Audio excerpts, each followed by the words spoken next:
Në një parashikje të rrallë publike, modele e njohur nga Kosova, Kleofina, ka ndarë një rrëfim të padëgjuar më parë për jetën e saj në emisionin Mirëmbrëma Yje. Për herë të parë ajo ka treguar edhe për njohjen me futbollistin e njohur Benjamin Pavard, duke zbuluar detaje interesante nga fillimi i lidhjes së tyre. Gjatë një bisede e sipër, ajo zhvilloi një video telefonat me bashkëshortin e saj, derisa siç duket ylli i Marsejës ka përvetësuar shumë fjalë në shqip. Ai I shprehte shumë dashuri modeles, derisa madje e pyeti në shqip a je mirë.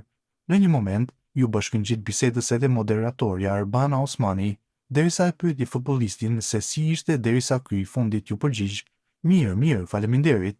Përveç këtyre fjalëve, ai kishte inkorporuar po ashtu edhe fjali të tjera të shkurtra dashurie, sikurse ta ha zemrën e të dua.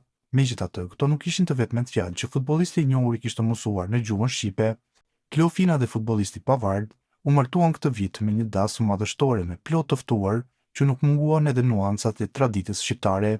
Futbollisti, I cili momentalisht luan në Marseille, ka qenë 2 herë në Kosovë deri tani.